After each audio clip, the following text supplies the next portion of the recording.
And you are Dr. Rajvedam. You have to start when there is time, at exact time. Okay, I think we're starting with the Wave School Geet. Is it right? Yeah, that will be done by anyone. I don't know. Umesh का आप करोगे? उमेश मेरे पास नहीं है ma'am. फिर कौन करने वाला है? और सुप्रिया कर रही होगी।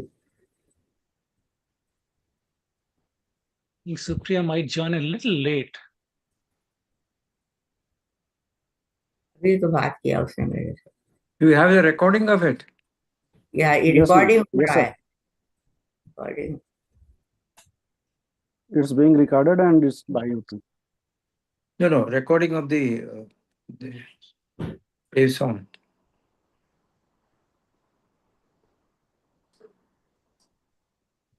उमेश सुप्रिया को हाँ, कॉल करो सुप्रिया को।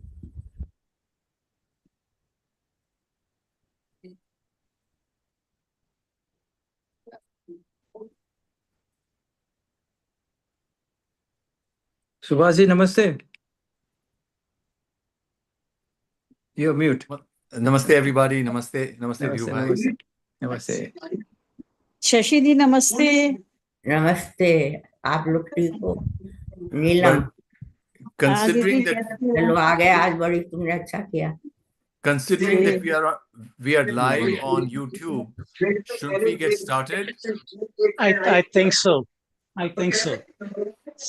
So I first request Umesh ji to put everybody on mute because I hear a lot of noise except for me.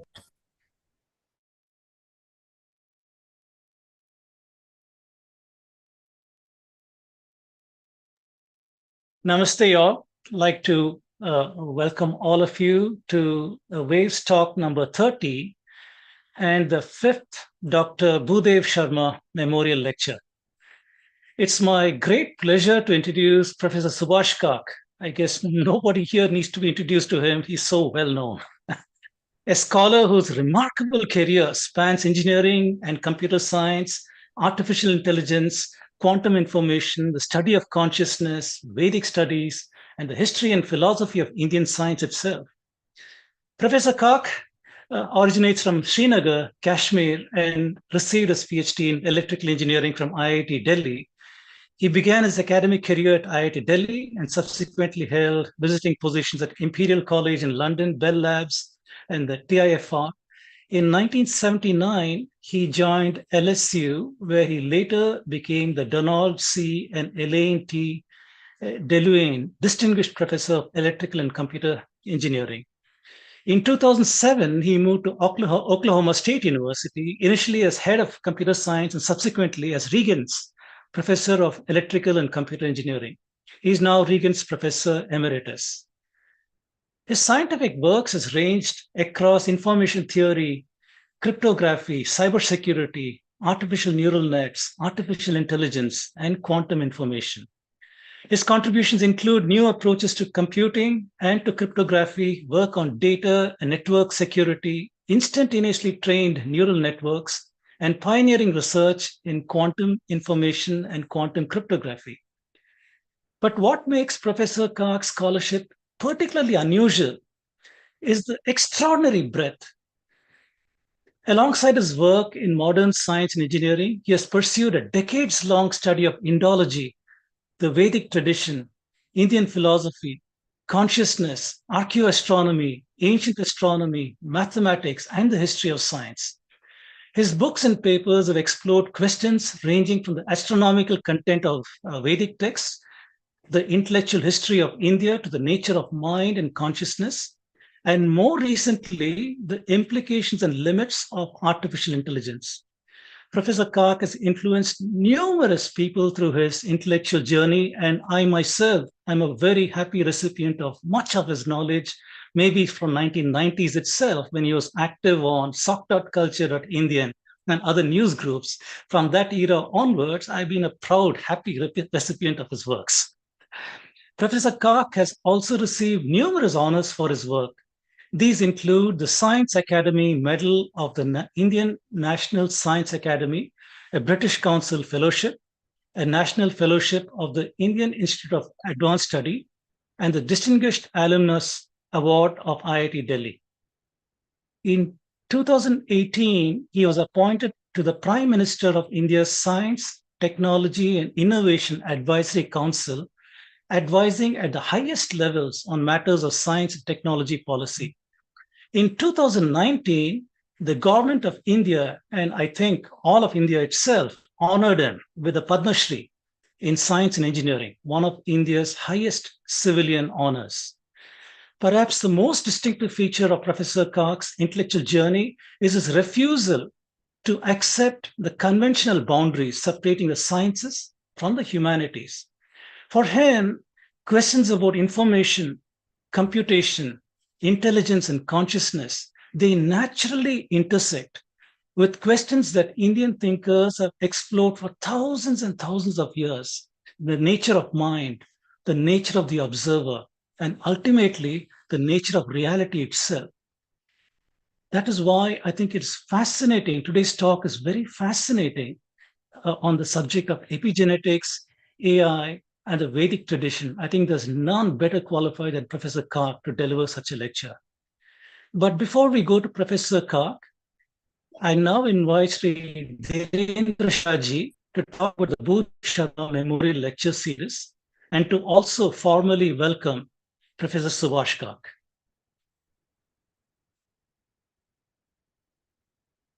Dhirendra ji, over to you.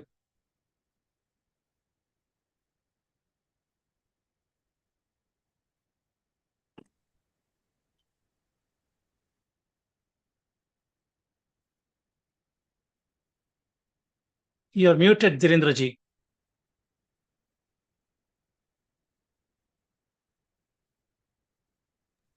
He is better known by Dhiru. Okay, now you can you hear me? Yes, yes, can hear you. Go ahead. Okay.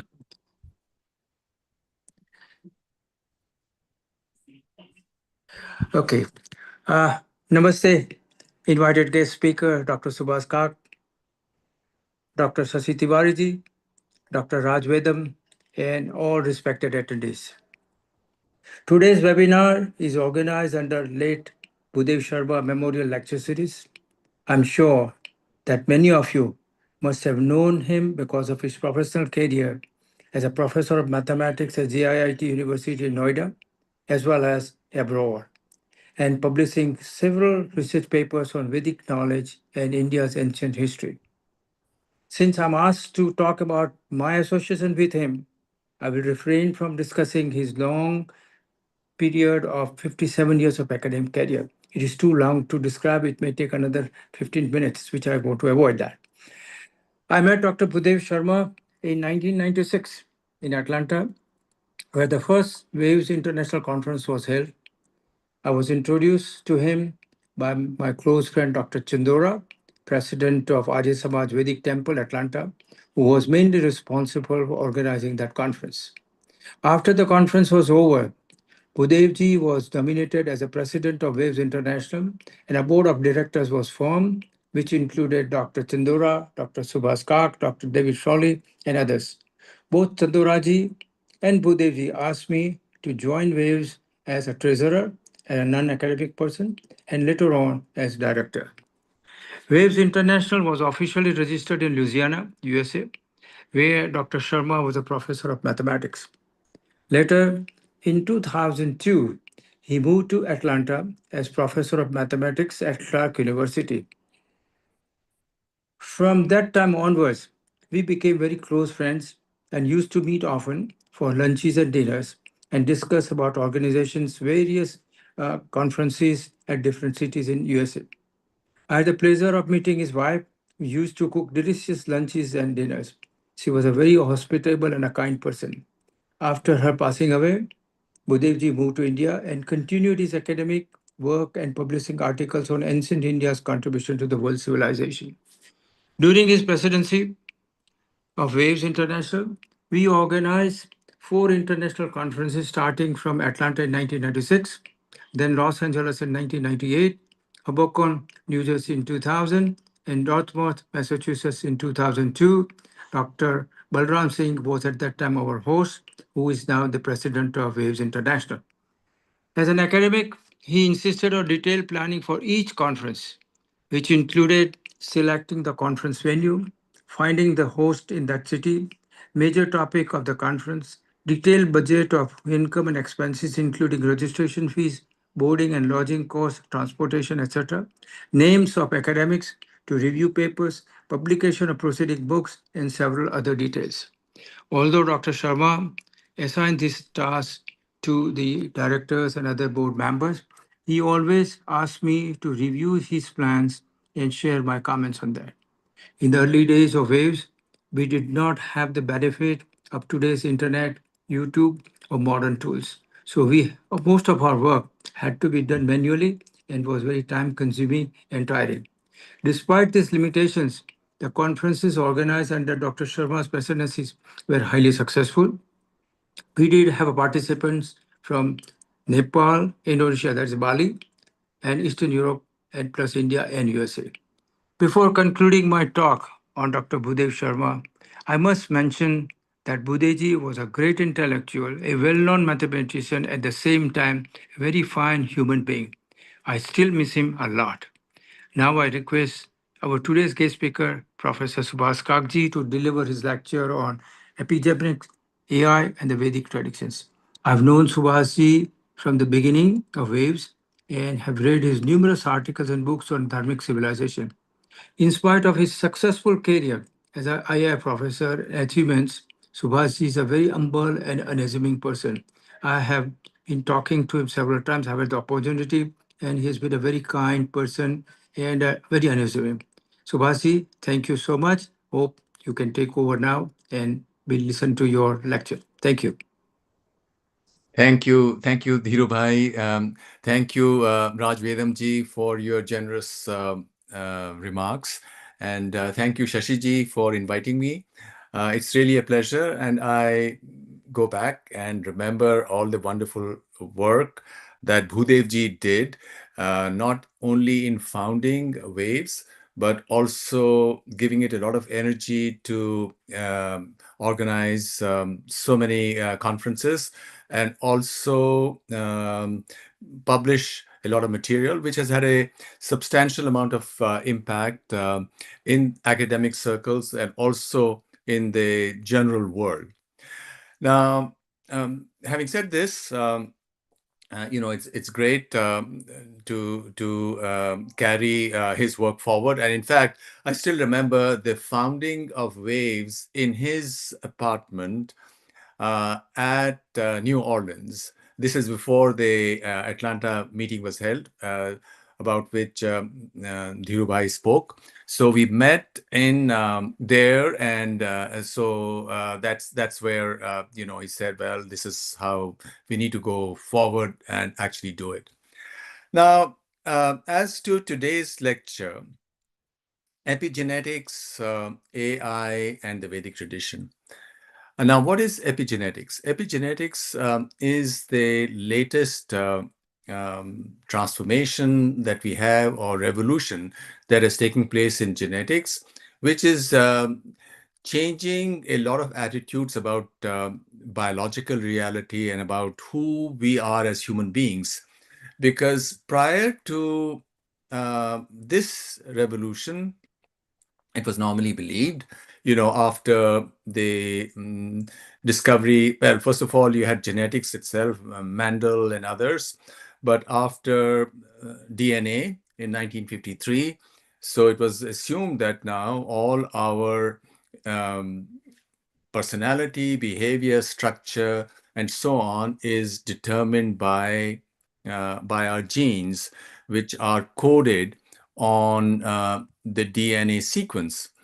And but then in the 70s and 80s, it was discovered that it isn't as simple as that. And you have something like the epigenome. And epigenome is tags which are placed on certain bases. DNA consists of 4 bases.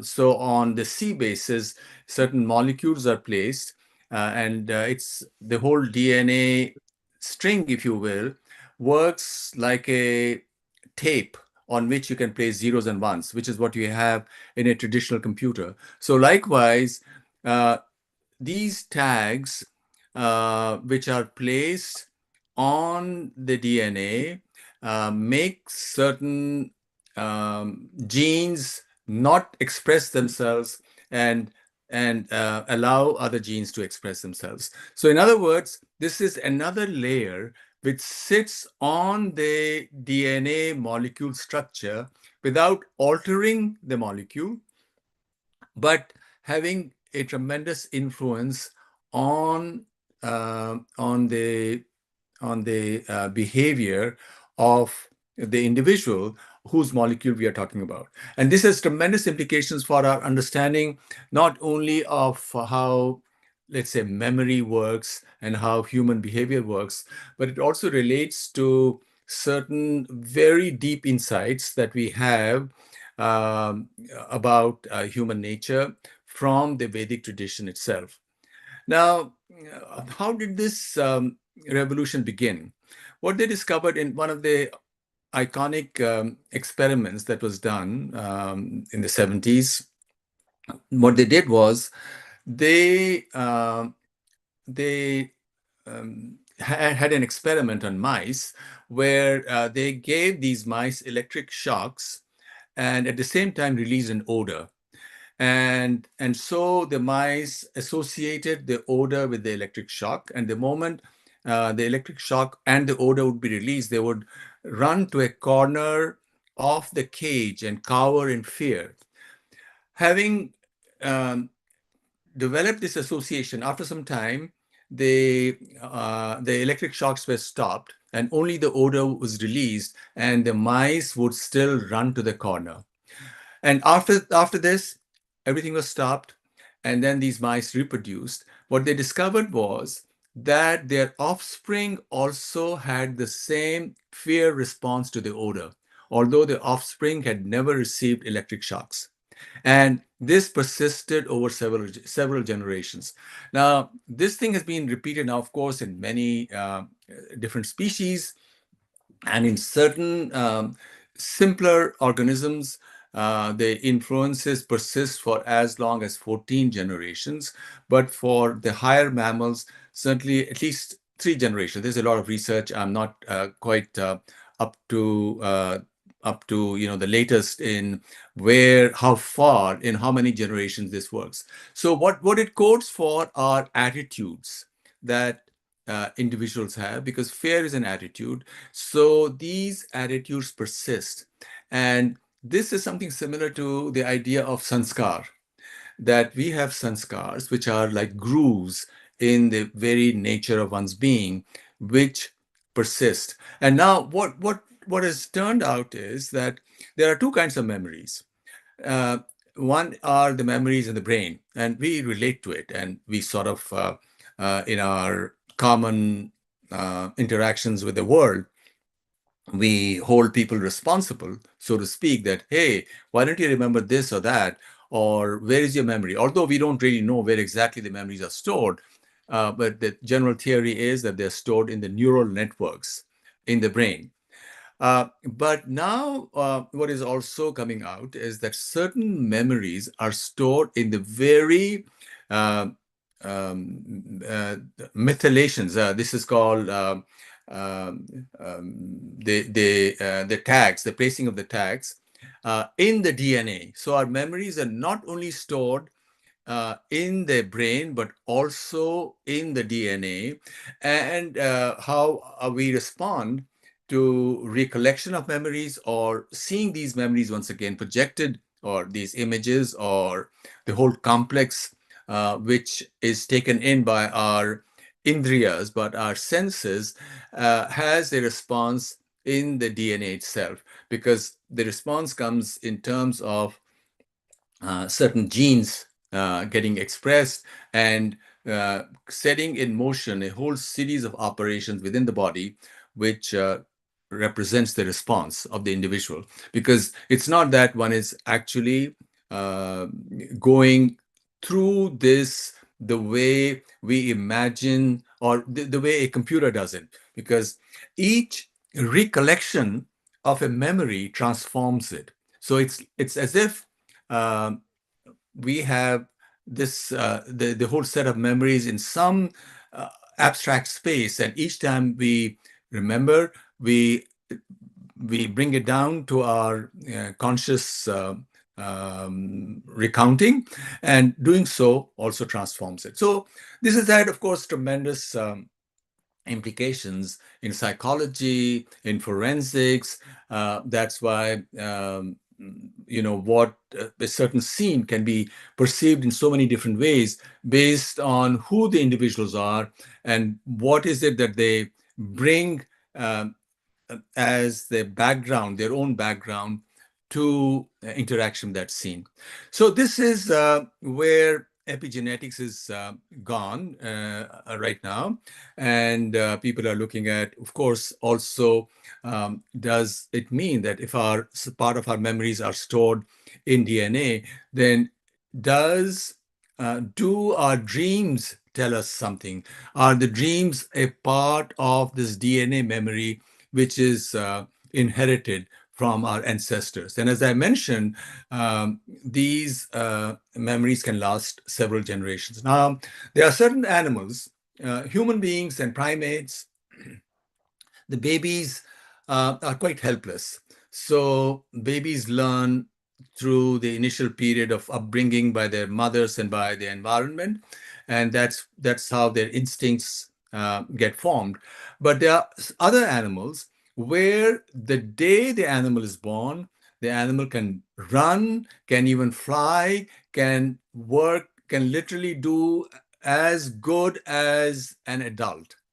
And what this means is that for these animals, the memories were memories in the DNA, because the memories have been received by these newly borns through their DNA, and that allows them to operate effectively in the environment, because operation in the environment means that you have to use your stored memories to deal with the possible responses that you would take.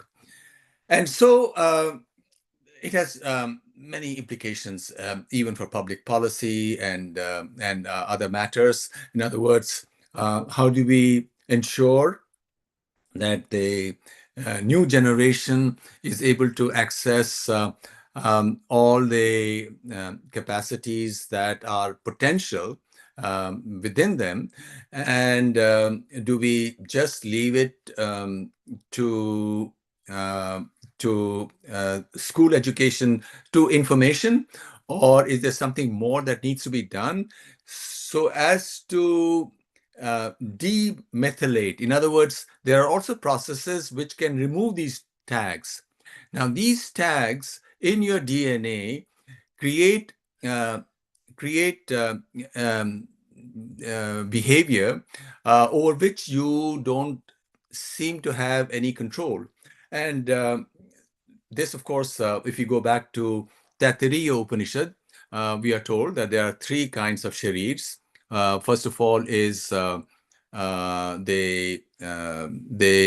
sthul sharir, which is the physical body.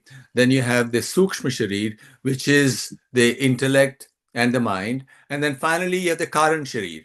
And the karan sharir is where the ego is. And apparently, this aspect of the operation of the Karan Sharir is through the DNA memories, is through the DNA, because our conscious mind doesn't have access to the DNA memories. They only project themselves through us, while the memories in our mind, in our manas, which are stored on the screen of the mind, can be obtained because they are in the brain. And of course, as I told you, that itself, the way it works, is not absolutely clear.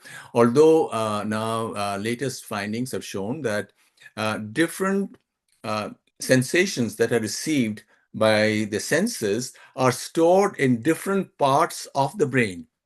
Now, what is required then when a new memory comes along or when you make a recognition is for all of this data to be brought together. And that is a big problem in modern psychology and neuroscience, because how or what process can bring these things together so that you associate the right attributes to the individual that you're trying to recall. For example, such and such individual, what clothes was he wearing, or did he wear glasses or not, etc. So you have to bring this all together.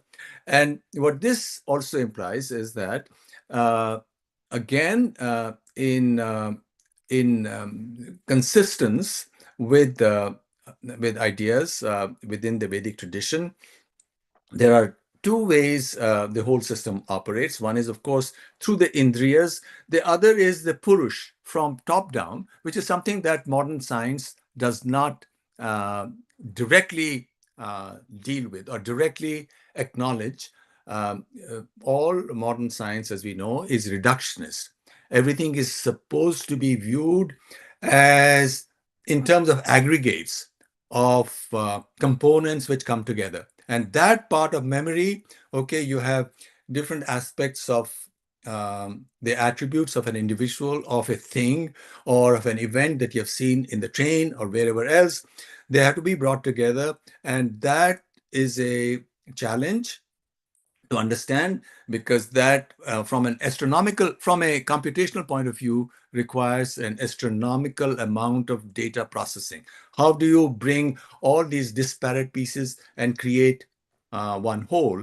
And within, of course, the Vedic tradition, the Sankhya tradition, you have Purush, and Purush is top down. There are these two aspects, bottom up and top down.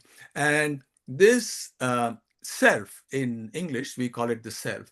And the self is able to bring these things together and then constitute them into a scene that you can relate to. Because, as again in the Sankhya tradition, Purush ultimately also gets projected in all the other tattvas. And therefore, the tattvas have the capacity to put these things together, which in a distributed reductionist perspective you cannot do. Now, before I come to AI, I want to just mention a couple of other things.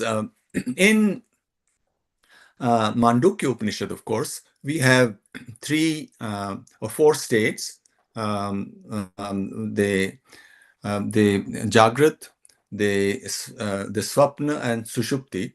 Now, in the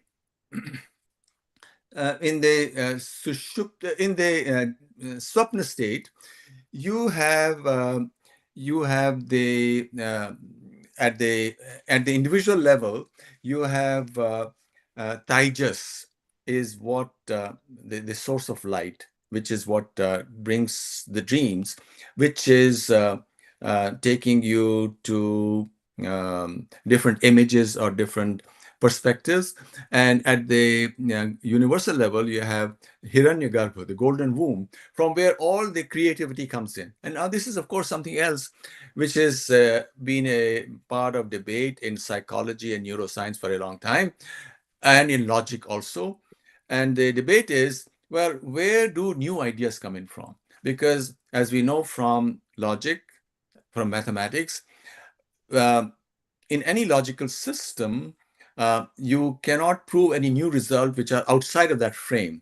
And this leads to, of course, problems such as the Gödel's incompleteness theorem. Within a certain logical framework, there are certain things that you can neither prove nor disprove.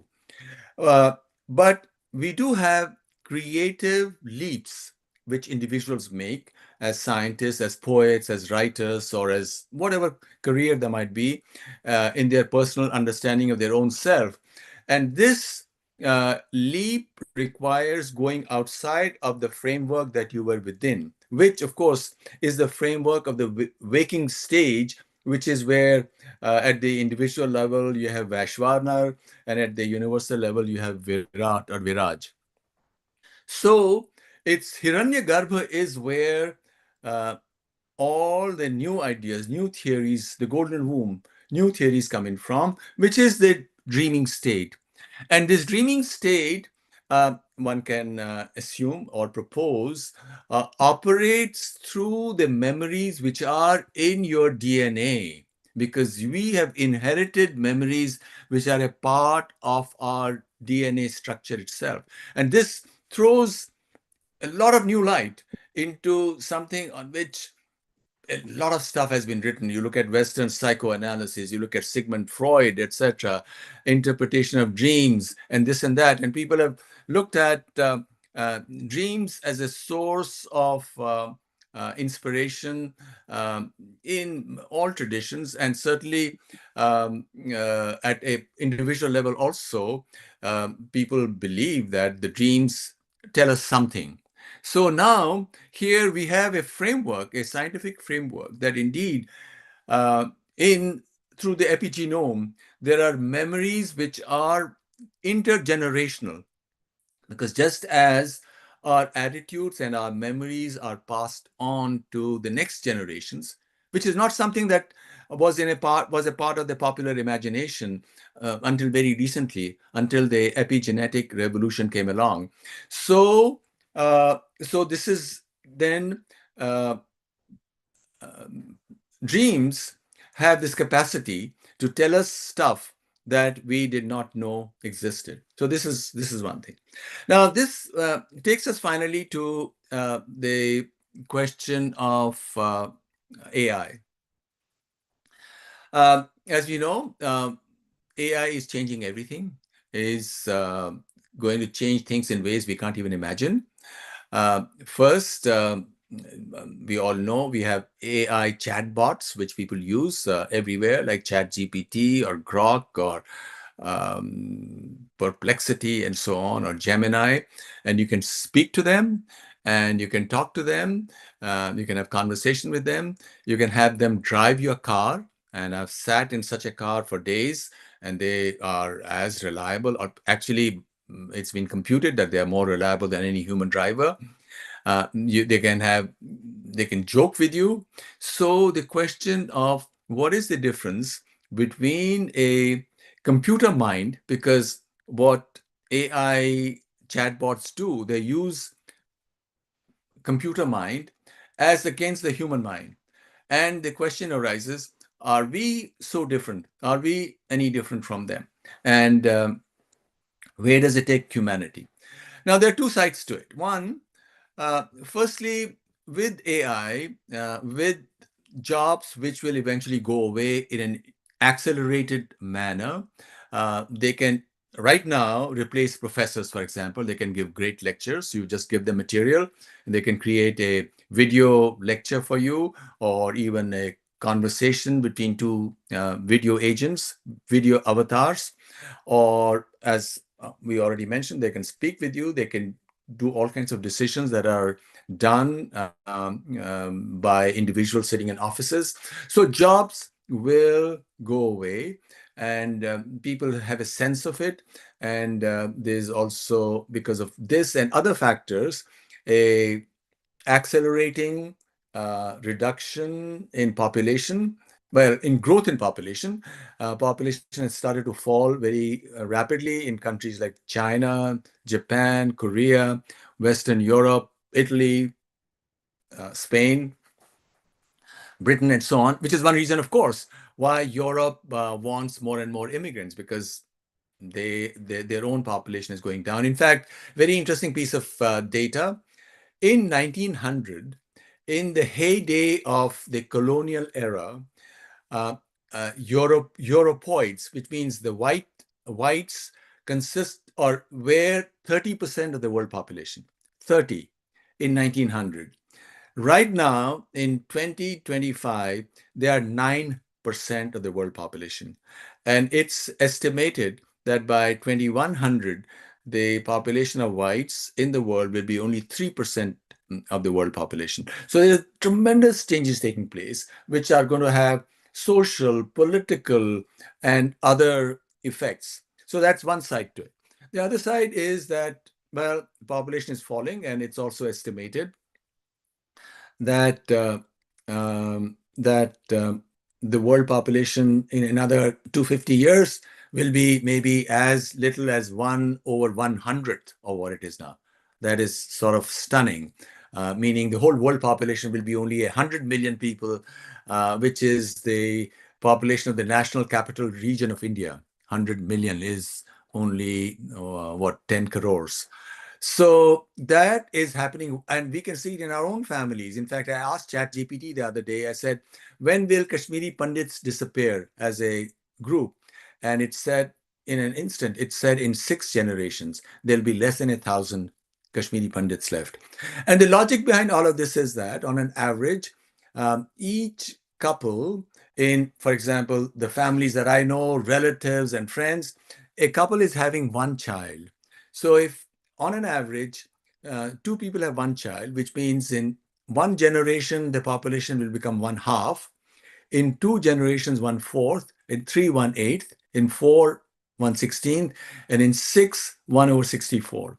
So that is a process that is already at work at almost all of the world, excepting at this moment, sub-Saharan Africa and Afghanistan and Pakistan. Outside of that, population has started falling everywhere.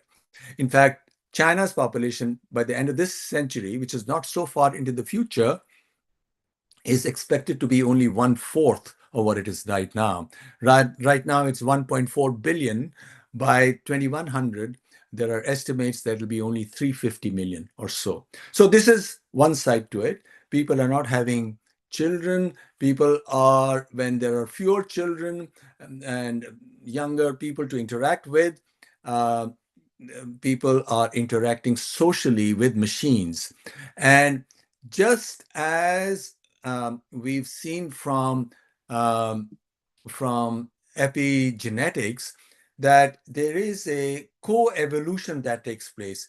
Your environment and your memories change your biology, and the changes that take place in you also changes your environment and changes other organisms which are around you. So evolution is a process of evolution of both sides.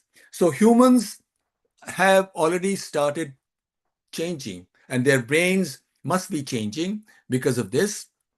If they've changed in the past in response to technology, and now we have children who don't know how to relate to other children, and this is happening in countries like Korea or Japan or China or the US. And and and the other side to it is that there is a AI mind that people talk to, interact with. We talked about chatbots, like ChatGPT, and you can talk to them endlessly, and they will be your friend. You can talk to them about, hey, this is what your doctor said. Now, what should I do? And they'll give you advice, which is generally very sound. So, but this mind that the AI chatbot is different from the human mind in one sense, which is that it doesn't have a sense of time. It is shallow in time, while the human mind is deep in deep in time. We remember, our memories are, in a certain sense, time stamped with the places where such events took place. So, um, time itself orders the universe within the storage that you have in your mind. So, given all of this, if time is shallow, as computer time is shallow, because computer mind is shallow, it doesn't have time at all. Therefore, we don't even know what kind of drastic changes will take place in the human mind over the next few decades. But we can already see that people can spend the entire day going from one reel to another, where there's no time factor involved at all. So you are absorbed, just as you can go, you're on the internet, or you can Google from one tab to another, from one image to another, from one story to another, and you can spend the entire day. And this is how the mind works, because mind is really nothing then, as of course Sankhya tells us, is nothing but that particular image that we have at that particular moment, which is being created through all the data that is coming in through the senses. So with this, what people are becoming aware in the AI community that, well, while what it does is quite impressive and it helps us use technology much more efficiently in business, in industry, in let's say in healthcare, in the medical profession, but in reality, uh, it's not conscious. Everybody acknowledges it. In fact, in 2023, I proved a mathematical theorem showing that computers will never be conscious. Not now, not in 50 years, not in 1,000 years. Computers will never be conscious. Computers are only storage places for data. They won't be conscious. So consciousness is always beyond tattvas, beyond the physical tattvas. So, given that, it's going to do, what this focus on both biology, as in the epigenome or epigenetics, and in AI, what it finally forces us to confront is what is called the last frontier of science, and that is the question of consciousness. What is consciousness? What is self? Which is, of course, the Atman, which is the central focus of the Vedic tradition. What is the Atman? And what the Vedic tradition, of course, speaks to is how one can access, let's say we're talking of Patanjali's Yoga Sutra. How do we get in the Vibhuti Pad? How do we get certain siddhis? How do we get certain insights? Which is, of course, totally outside of the framework of Western psychology, because Western psychology is only about data and information. But it's not within data and information that the self resides. The self is always outside of data and information, right? So what this is doing is bringing the modern world face to face with the central questions of science and reality, which is the question of what is consciousness and how one can use this consciousness to obtain reductionist knowledge. And that's where one gets into, through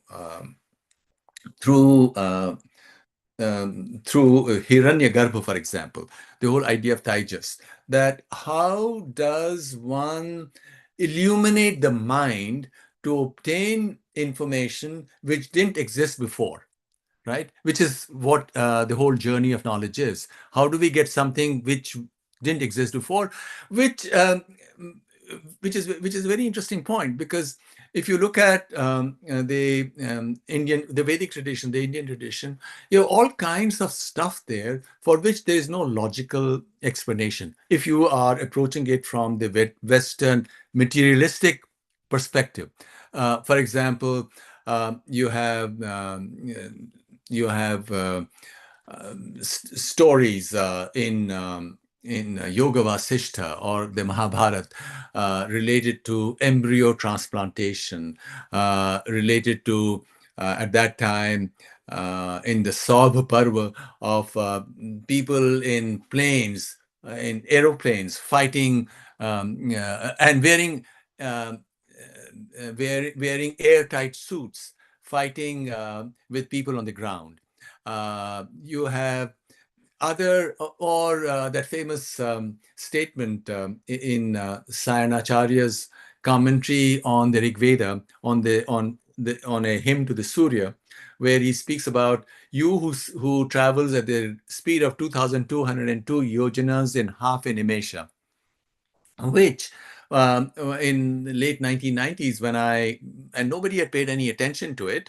Sayanacharya lived in 1600s, I think, or 1500s, I forget, late 1600s. So nobody had paid any attention to it, although Sayana's commentary was available in many libraries.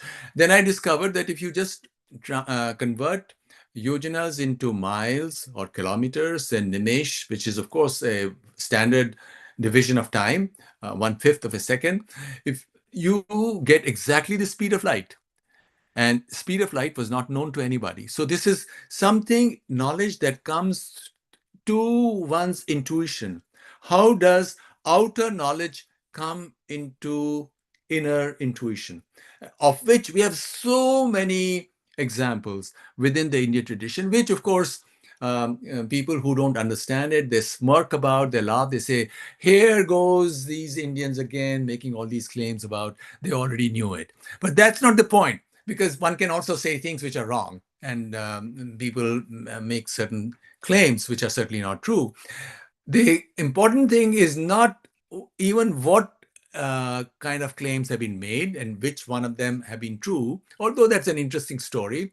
What's important is, what does it tell us about the interaction, the possible interaction between Atman, which, according to the Vedic tradition, is para, right? You have para vidya and apara vidya, that division also. Apara is about associations on the physical world, on the manifested world, which is standard sciences, not just physical and chemical sciences, but also other abstractions thereof, like linguistics, sociology, whatever else you have.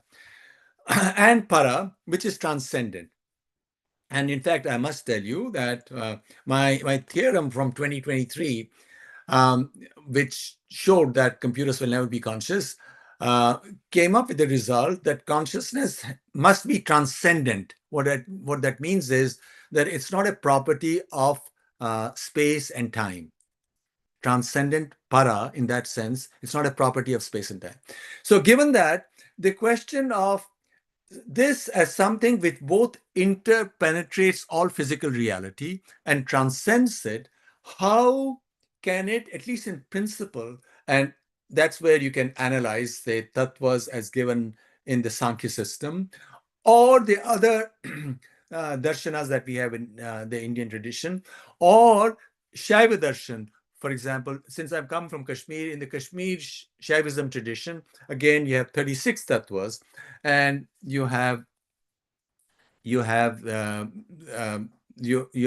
the shrinking, or let's say not shrinking, they kanchuk,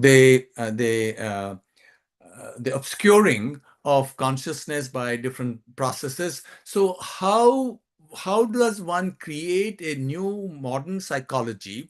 Because as of now, Western psychology, um, accepting in research circles, doesn't accept any of this. And within India, of course, we have embraced all Western sciences, and we have put Indian sciences in the margins, and you can only learn them on your own, or you have a acharya or a teacher who tells you this. But now has come the point to integrate this, because AI and genetics, epigenetics, compels you to accept things which were not a part of science until very recently. For example, the whole idea of memories being in your genome, in your DNA, is actually very mind-boggling. Can one do research to then analyze dreams in ways which has not been done before? And therefore, this is a great opportunity for a new synthesis, so to speak, a new synthesis where the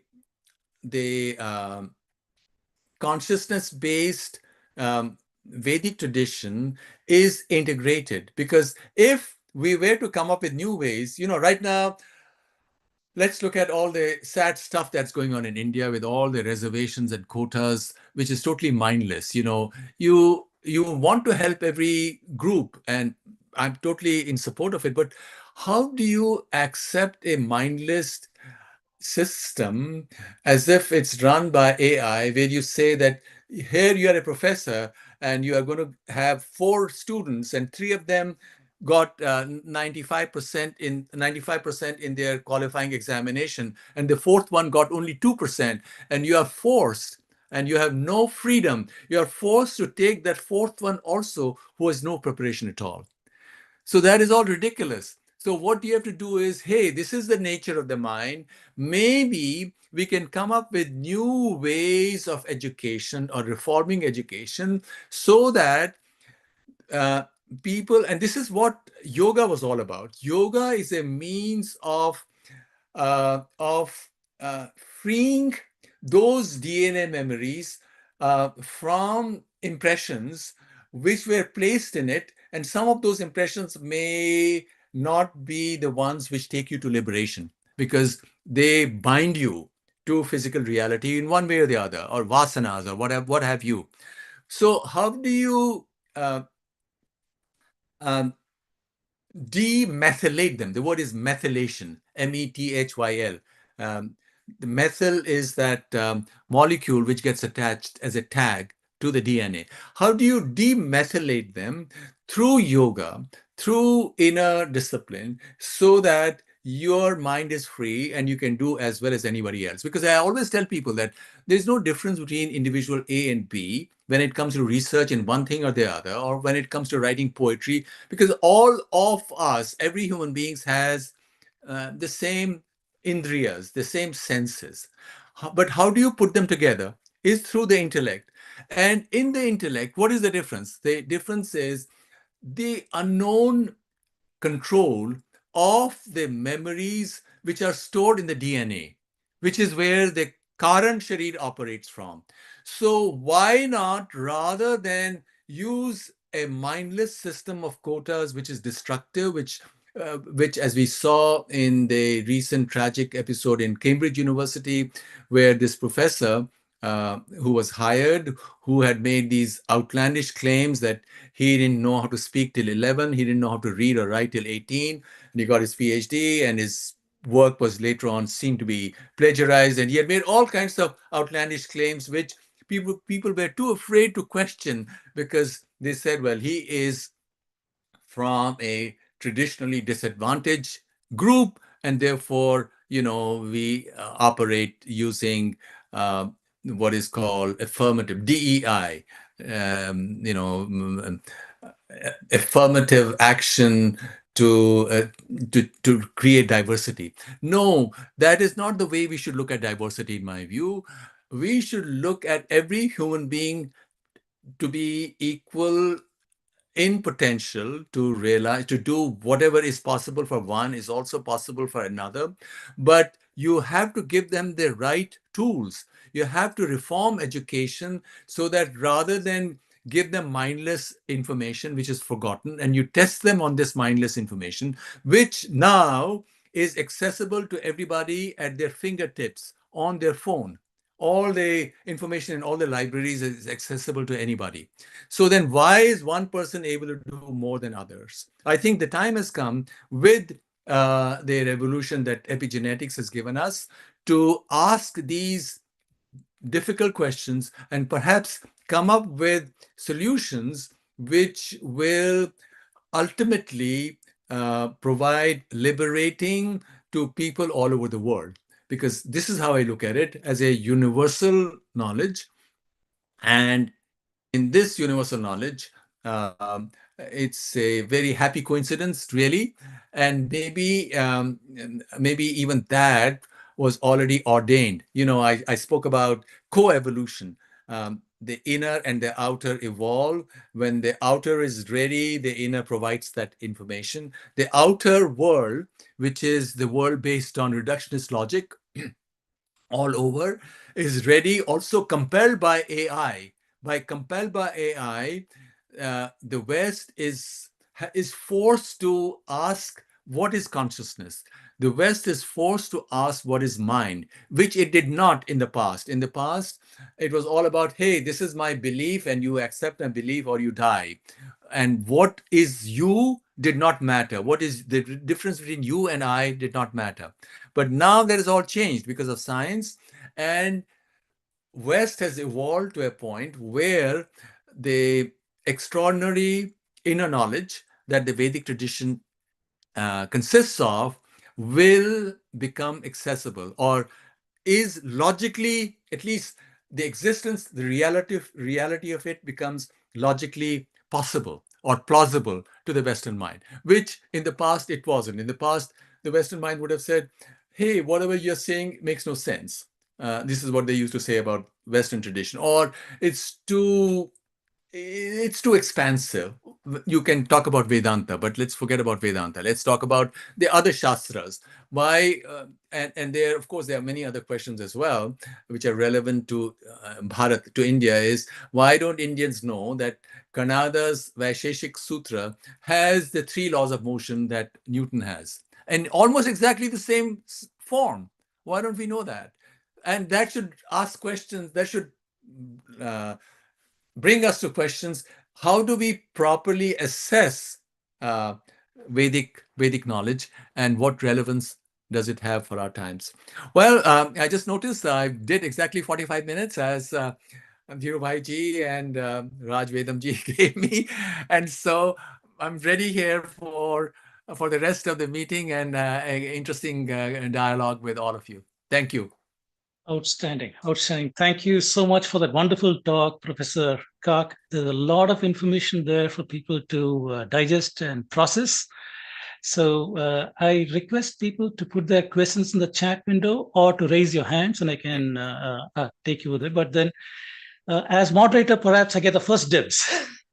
So let me ask the question that arises from the last part of your talk. We're talking about new ways of reforming education and how yoga frees up DNA memories through demethylization. So there is something that's intriguing in our ancient literature. And this one, in talking about the mobility of the Varnas, we have ancient texts like Manava Dharma Shastras and others that states that Varna takes 7 generations to change. In the mobility of Varnas, if it has to be changed, it takes 7 generations to take effect. This has always intrigued me. Is this an understanding of multi-generational epigenetics impact? Because we know that our great ancestors, if they're exposed, let's say, some chemical issues and things like that, those effects will persist over at least 6 to 7 generations. So does this mean that there is also a biological angle to Varnas?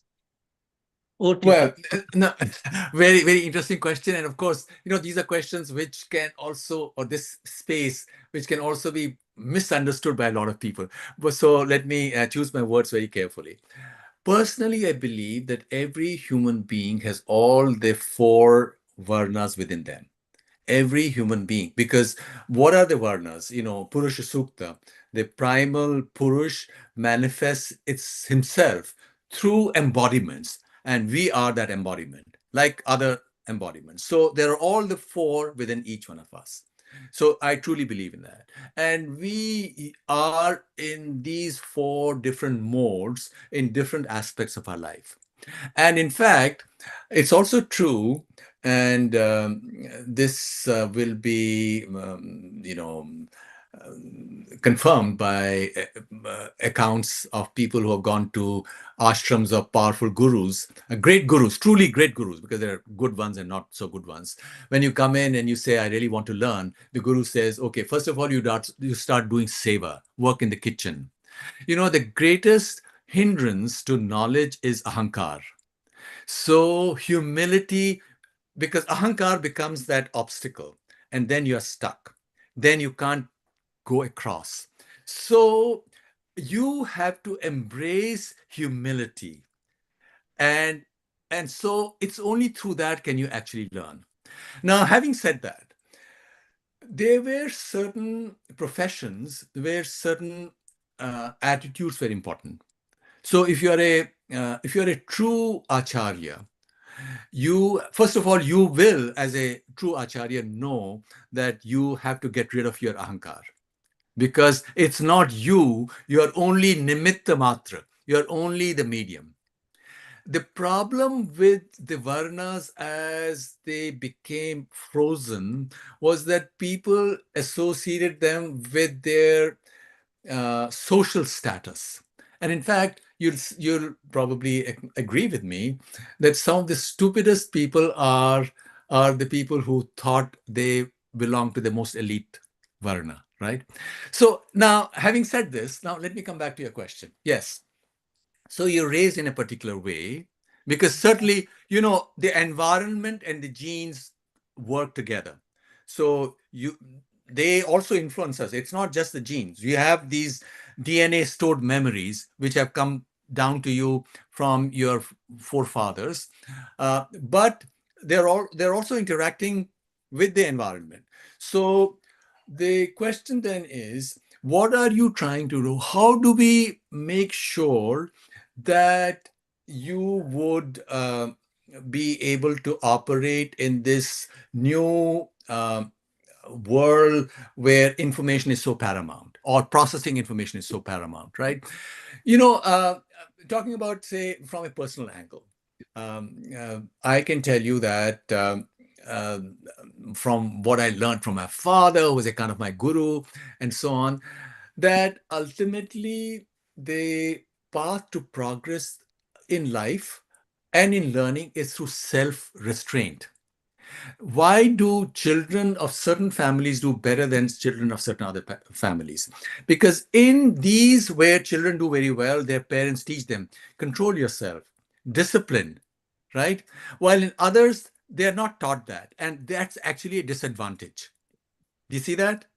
And I think this is where our education is failing, because we are not going to the very heart of what works. And this is what we see in America as well.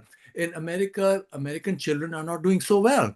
They are not doing very well in STEM, etc., because the way they're being taught in elementary school and later, in my view, is all wrong. Because I've seen my children grow up, and the way they were taught in school was not correct.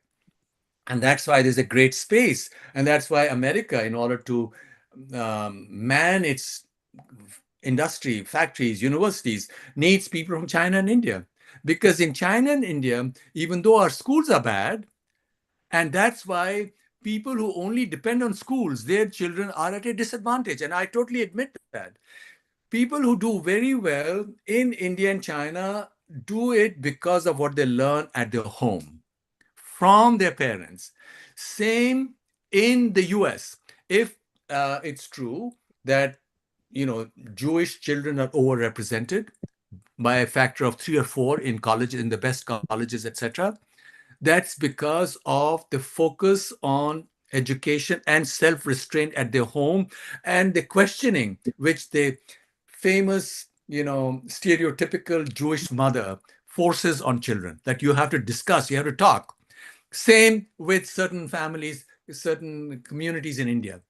Now, if you don't do that, and then you say that we must have representation according to numerical percentages in the population, you're going to ruin the whole stuff. And that's what India has done. China has, I think, 30 universities in the top 50 of Asia 50. 30. India has 0. Because India is not using common sense, which is so liberally a part of, because the extraordinary wisdom of the Vedas is also common sense. This is the most beautiful thing. It is extraordinary, but it's also something that anybody can relate to if you only explain it to them. We are failing, and we are doing just the wrong stuff. Our education is bad. The way we are doing it, we are not focusing on excellence, Yoga karmasu kaushalam. We're not doing that at all. We are just touching everything. And that's all wrong. That's all wrong. Okay, outstanding, outstanding. I think that addresses this question. Maybe there's a follow-on question to that, but now I'm trying to locate your talk, your comments on AI and on the Vedic model of the system. So the Vedic tradition, we distinguish manas, buddhi, ahamkara, and the witnessing consciousness. So we talk about these things.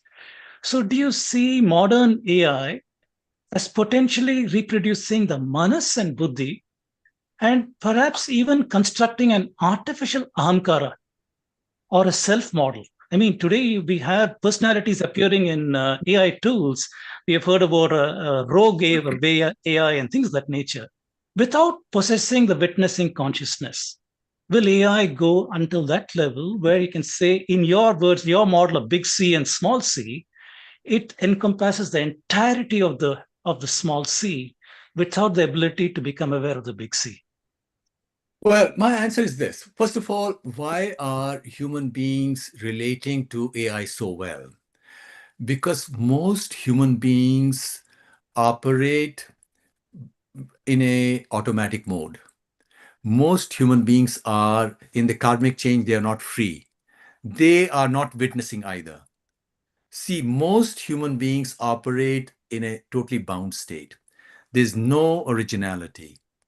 Do you see that? And a computer is also like that, which is why, and this is true. Everybody knows it. People fly 10,000 miles, go to see their relatives in another country, in America or in India, and then they have nothing to say to each other. People have nothing to say to each other. What do people say? People watch some commentators say things on TV, then they repeat themselves. People are repeating what they have heard or what they have seen on the internet. Because you are creative only when, and this is one of those paradoxes, paroksha thing, from the Kena Upanishad, you are free only when you are expressing um, the power of the goddess. When you are a medium, you're not free otherwise. Because how can you be free? Everything that we do is determined by our childhood, by our conditioning, by our memories, by our real memories and our DNA memories. And real memories, of course, keep on fading. So our DNA memories and other memories, right? So we are not free, and we are really operating, um, adapting, just as a machine adapts. We are adapting to our environment, to conditions. And people do it in one way or the other, and people are deeply unhappy which is the reason why 100,000 deaths by opioid, not fentanyl overdose in the US, and these are young people, good-looking people, they're lovely children, but they are so deeply unhappy because they are trying to be honest, and they know that the job they do and even their relationships with people around them, there's nothing there. It's all need us, right? So I think what AI is really doing is forcing us to confront all this. Who am I? Who am I? And there is only one answer, because there is only one Atman. All of us are one. The moment we can feel it in our bones, we can also relate to everybody else. Everything, all the conflict that we have, of course, there's always conflict in a certain level because we are all embodiments and there's got to be manthan. We are also physical and we also want to grasp. That's one side to it. And we see, we are sakshi, so there's got to be manthan, but this manthan should be a creative manthan. And I can't tell you how bad I feel right now with what's going on in India, because we have chosen the wrong path. We have truly chosen the wrong path of doing everything based on the outer, just mimicking what the West has done. And what the West has done, both in Europe, and Europe is literally destroyed in many ways. Look at this state of Cambridge University right now and other universities. America, at least, because Americans are simpler people, they have the common sense and energy to bounce back and say, okay, off with it. We are not going to follow it. We are not going to follow DEI. The messengers might be not pleasant, but they can make those changes. How about Bharat? Bharat, this repository of knowledge, of the most extraordinary knowledge. Do we right now, are we in a position to make that change, which is truly needed? Because everybody seems to be everybody has joined the same bandwagon. You have to stand up and have the courage to say, look, this is wrong. Let's not follow that way. We are all equal. Let's embrace each other, not do this based on outer form and make it worse every day. Thank you, Professor Kak. I think I should go to the audience now. So I see several hands are raised. There are also questions in the chat.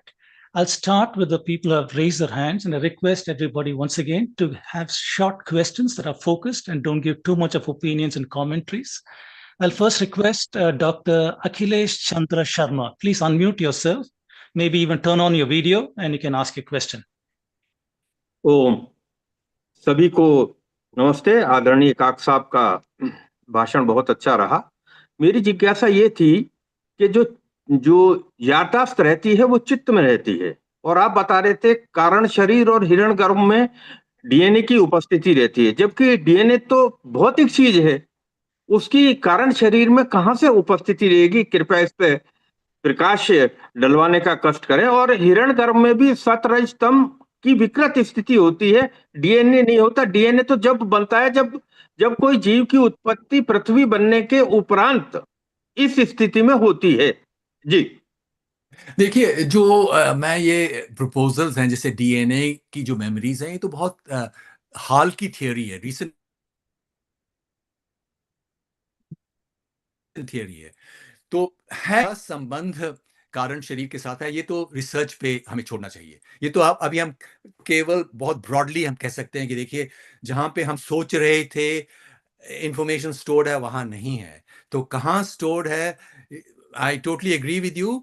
It doesn't have to be physical, it can also be क्योंकि जो ये परा का जो space है, ये physical space नहीं है। Raises all kinds of questions, opens up the whole world which we didn't know existed. So I think we should look at it more from the perspective of the possibilities that lie ahead for us to investigate with open minds.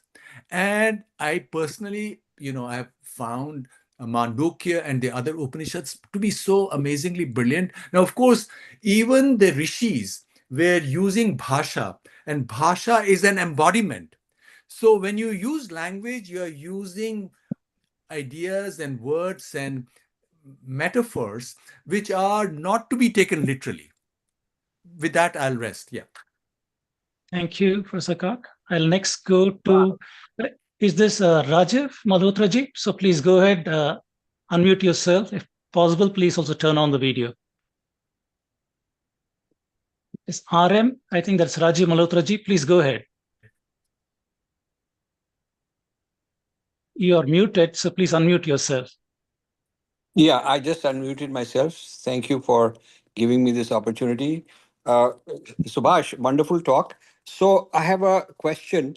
Is there something special about carbon that consciousness expresses itself in living entities in a certain way, which it does not in other ways?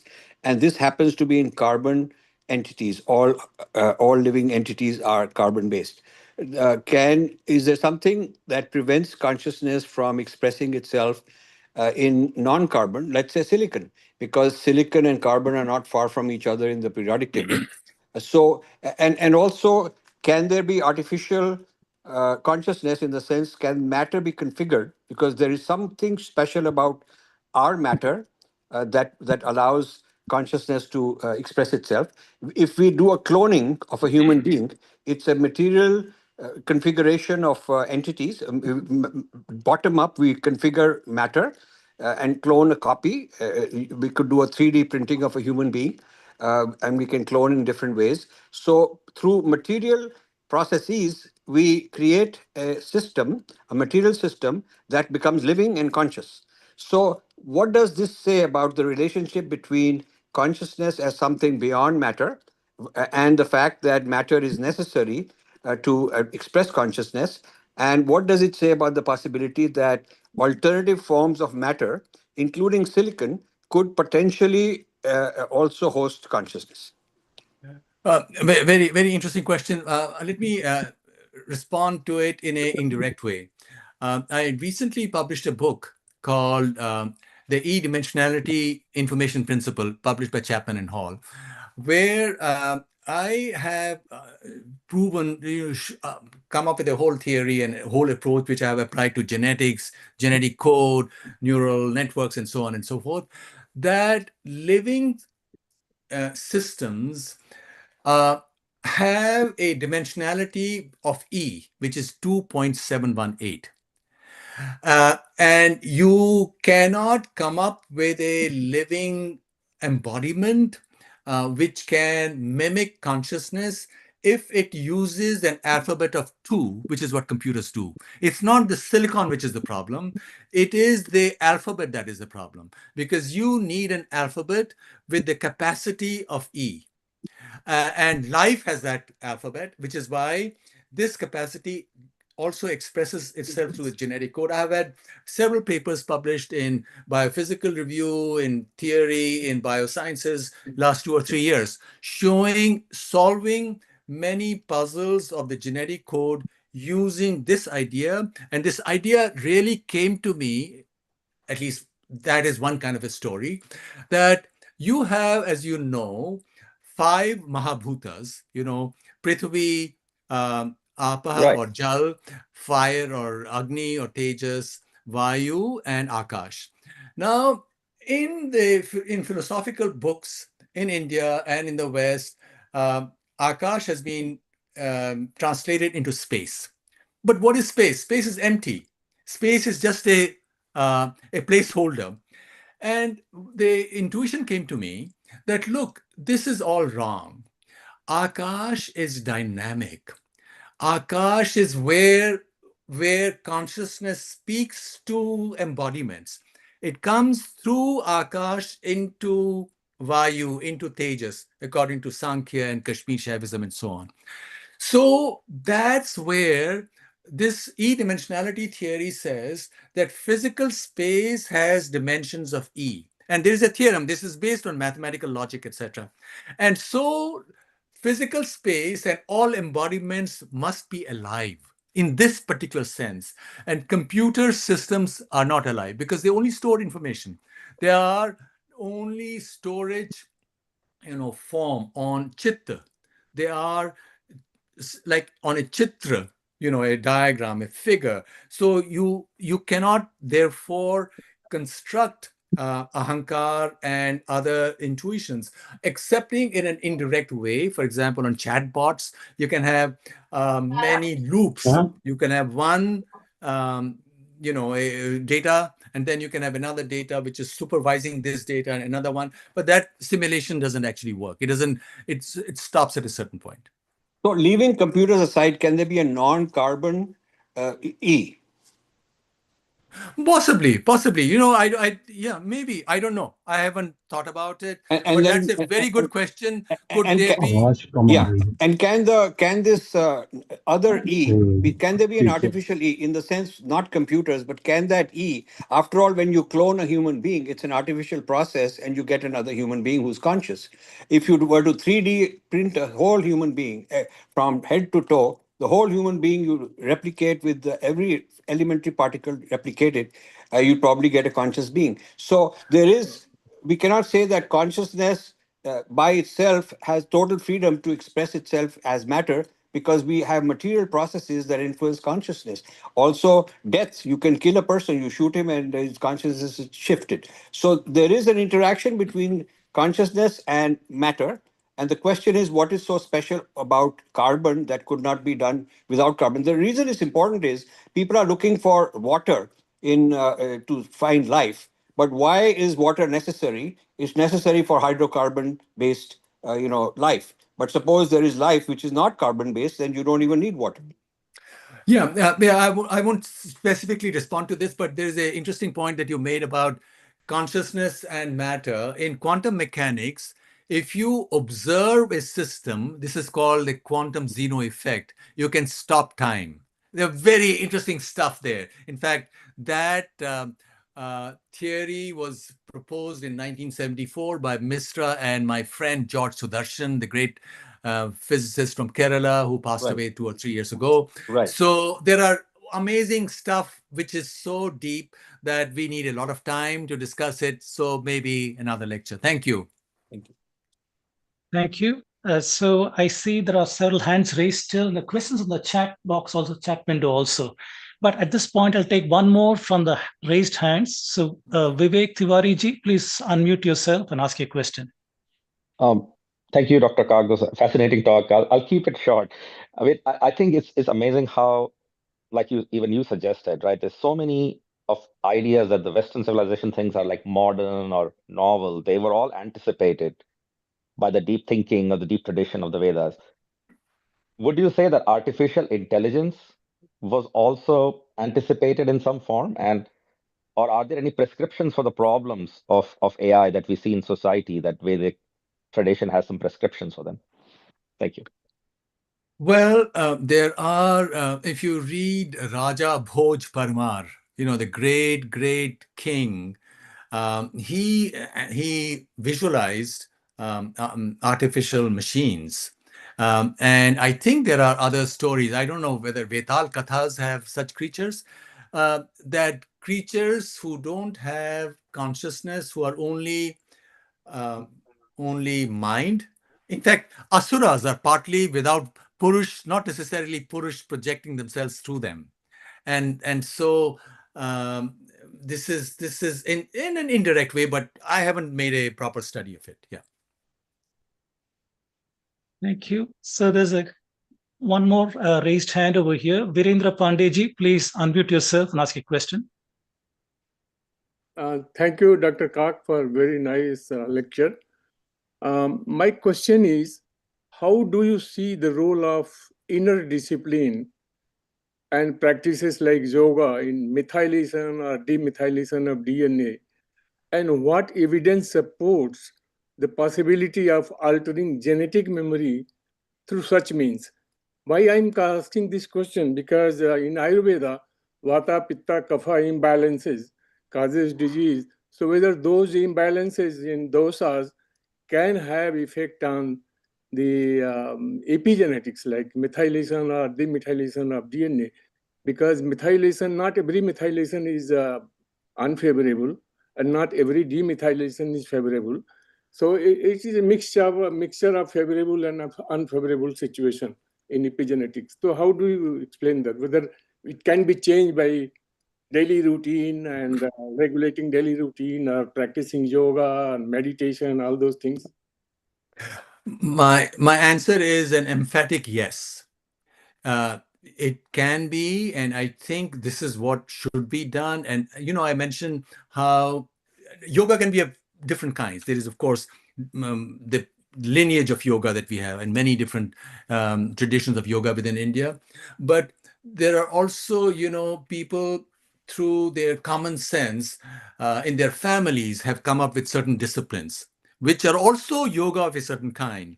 And and those are the people who are helped along. Their children are helped along. This is something that which needs to be emphasized further, which is not being emphasized in societies where people are mindlessly following this whole mantra of more information. And this information is not relevant anymore.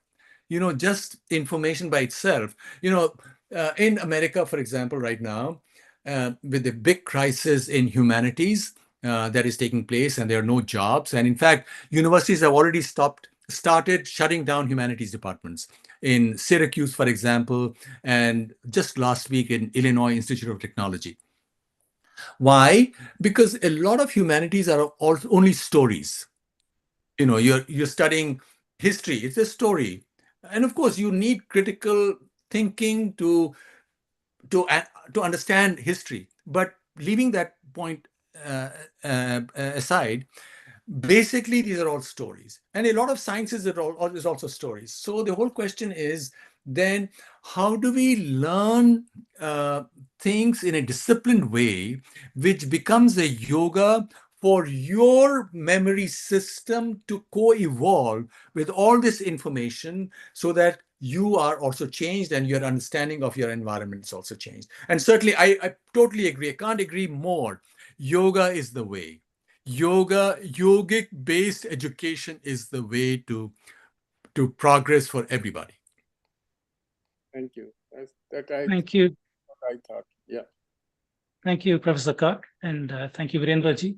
So there are no more raised hands, and the questions on chat window, I guess some of them are outside of the topic. So I'll ask a last question and we can stop the Q&A after that.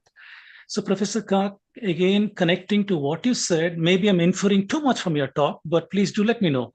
So, epigenetics, it provides a biological mechanism by which history of the individual, environment, and so on leaves persistent effects on the organism. Is there any meaningful relationship between such biological conditioning and the Vedic concepts of samskara, vasana, or is that analogy going too far? What would you say in your opinion? I think totally agree with this. Vasanas, there are different kinds of vasanas. They're physical. We're also biological beings, right? And so some of them are already coded, and so long as we are bodies, they are a part of our physical system, right? And you can change that as well. But samskaras, yes. Samskaras are viewed as these grooves which help you see reality in a particular way. So you're taught things, and which is like methylation or demethylation, right? And as Dr. Pandey said, some of those can be good or bad because we don't know, because there can be bad sanskaras also, right? We can see, and that is a phrase that is used in India, that look, this person got bad sanskaras. He was taught to look at reality the wrong way. So yes, that is totally correct, that our sanskaras change the way we are, and we need to use that. We need to be bold enough, because here we are not talking of something sectarian. We are talking of universal knowledge, and this universal knowledge will help everybody, and not this whole approach based on separation and jati, which India is using right now, which in my view is totally wrong. We must look at things which connect everybody, and this is universal knowledge. This is a technology which helps everybody. And this is what yoga was all about. This is what tapas was all about. This is what samudra manthan within oneself is all about, because that's what allows you to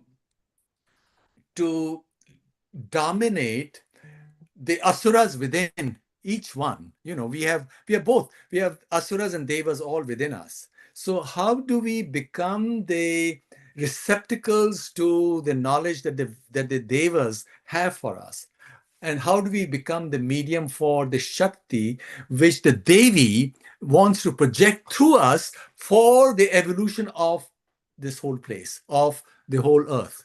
So that is the question that we need to uh, articulate clearly, because I think what has been happening for a long time back in Bharat and outside is that we don't want to talk about some of these things because say, well, maybe the other side won't understand, and maybe they'll think that we are being too esoteric. But no, I think this is all beautiful. This is scientific. This is universal.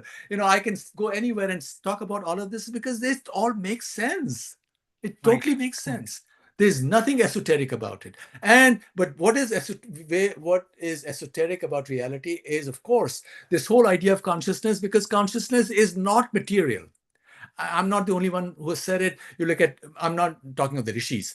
Look at Schrodinger. Schrodinger in his famous book, What is Life? And that book set out the genetic revolution. He wrote this book, I think, in 1949 or something. These were lectures given at Ireland, Dublin.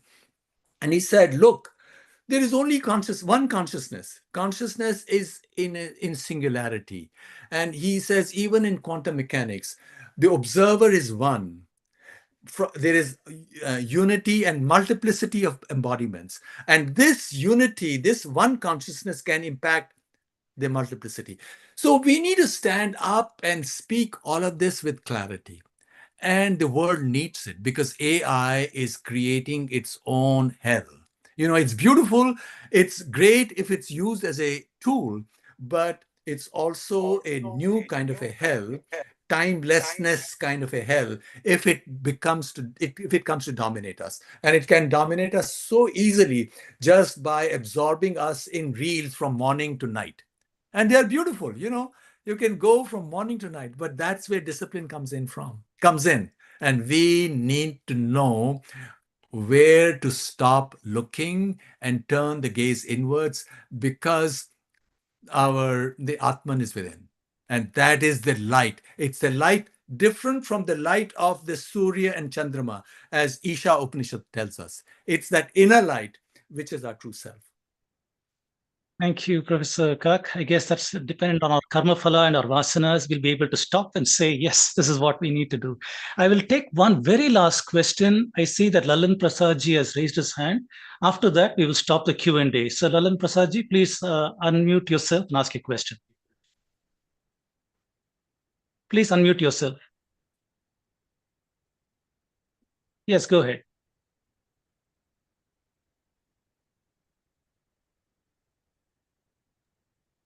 Hello. Yes, go ahead. Professor, excellent talk. Professor, I want to know, behavior itself is a product of environment in most cases. No, behavior in environment in Vedic period was much different than the environment today. Which one you consider more important, behavior or environment, which affect the working of the genes? Both. It is a dance between the two. Environment is very important, and how you react to the environment also changes the environment. The environment influences us. It also influences the expression of our own genes, and that is where your skill, the kaushalam that Krishna speaks of in the Bhagavad Gita, that comes in. So, and that is what's to be taught. What is to be taught is this dance. It's not information. Information is just data, which is out there, which everybody has now. Fortunately, that's a good thing. In the past, we needed universities because books were not easily available, or people couldn't hear stories. And we've got a lot of wisdom from stories also. That is not just data, that's data contextualized. But ultimately, this is what the future is going to be. With AI, how do we communicate and transmit wisdom? And wisdom is this dance between the environment and with oneself, with our genes. And that's where ultimately it becomes a process, a journey where you see more and more light come in. It's a path to light. Ultimately, that's what life is all about, and that's where the Veda is the wisdom of light. Is to show us that light which is within each one of us, every human being, and other animals too. That's the only way we can come up with a healthy ecological system for the entire globe, for everyone. Thank you. Thank you. Thank you, Professor Kak.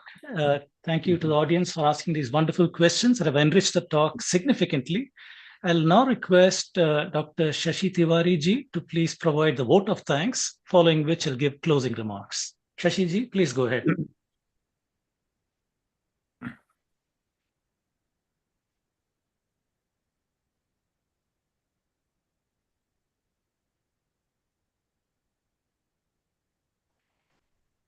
ये क्या हो गया? मैं गलत कर दिया. Yes, please go ahead. It is something wrong. And we can hear you. We can hear you. So please go ahead. Okay.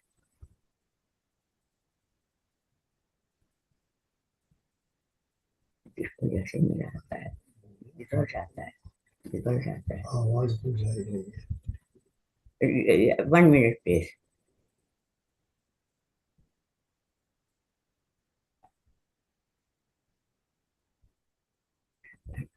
ऐसे कुछ खराब हो जाता है. हमेशा यही होता है.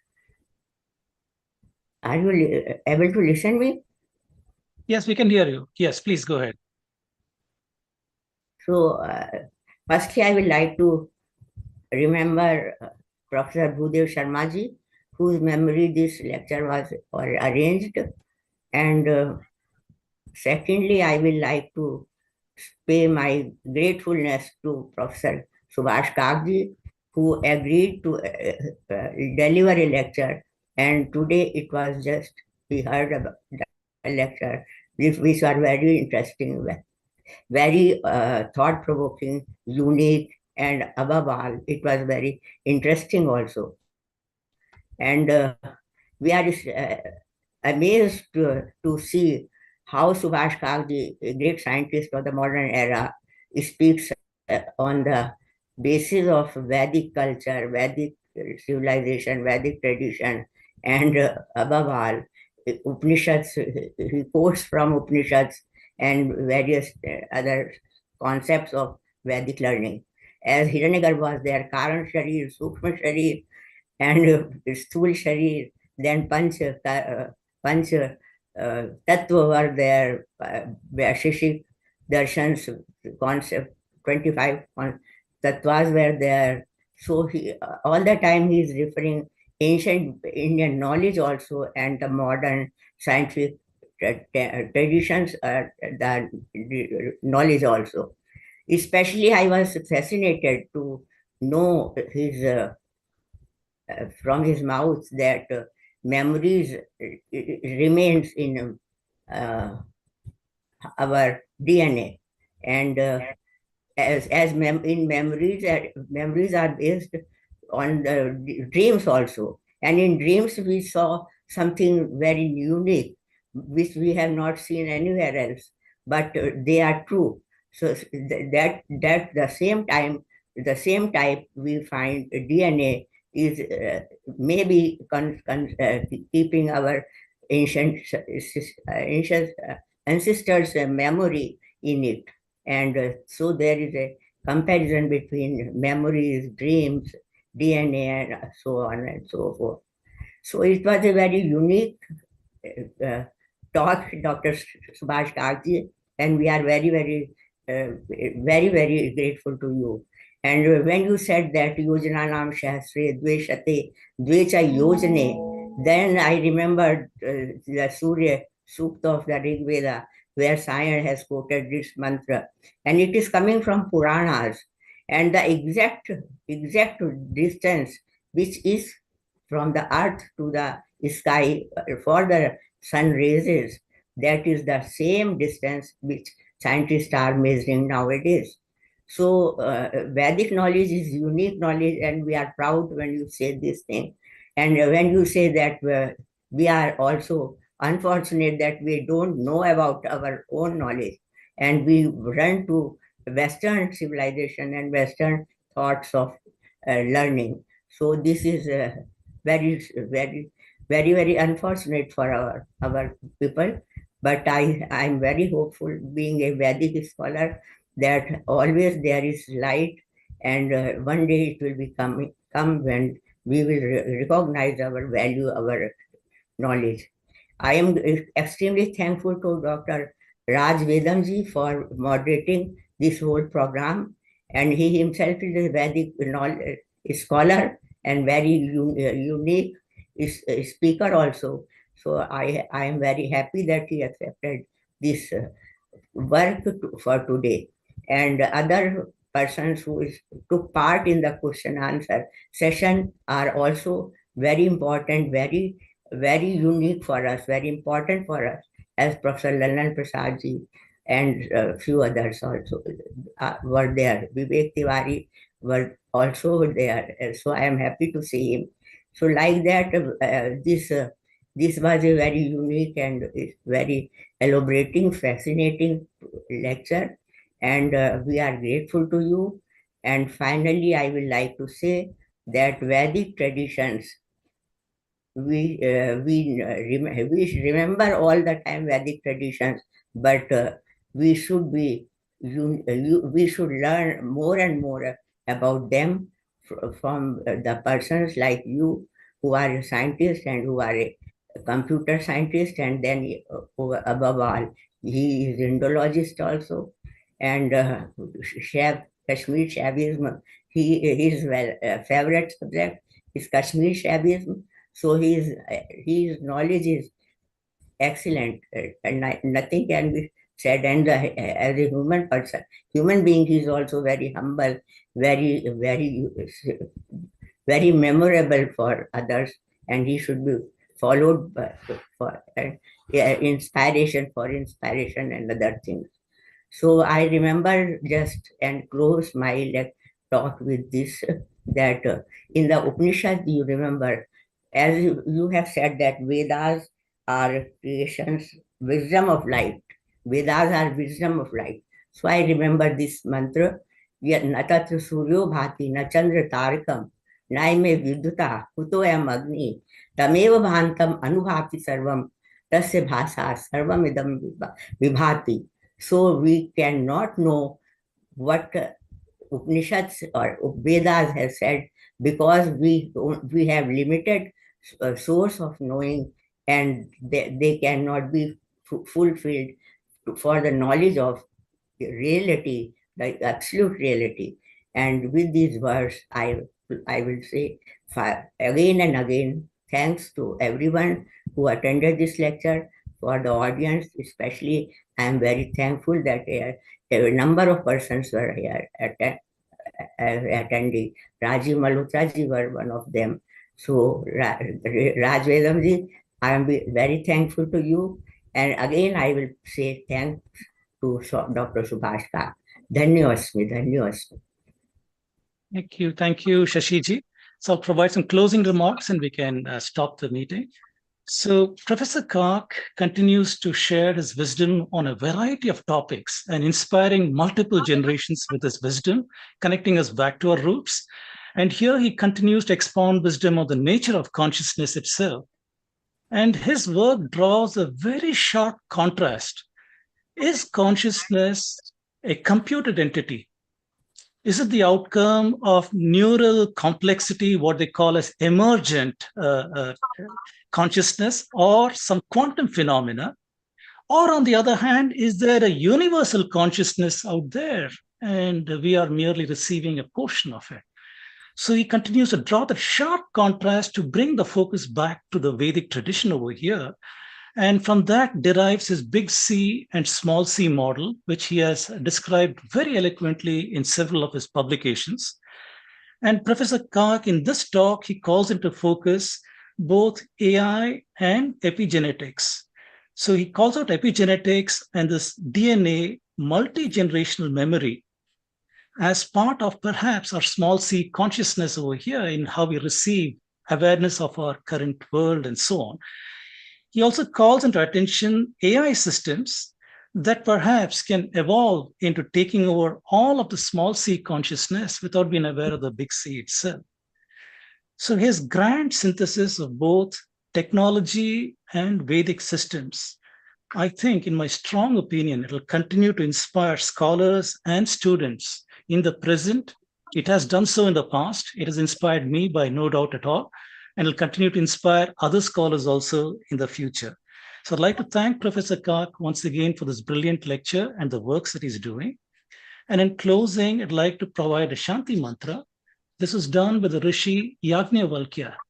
And using Professor Kak's work on archaeoastronomy and others, I think we can safely date Rishi Yajnavalkya way back, perhaps to the 5th millennium BC itself, which is approximately 3000 BC or so, 5000 years before present. That's where we can locate Rishi Yajnavalkya. And he said these wonderful words, which shows how the civilization has placed such a great premium on dispelling the nature of this, of who we are, avidya, dispelling avidya and gaining vidya on this big C, as Professor Kak puts it. So he said, Om Asatoma Sadgamaya Tamasoma Jyotirgamaya Nityomar Amritam Gamaya Om Shanti Shanti Shanti. Thank you, everybody.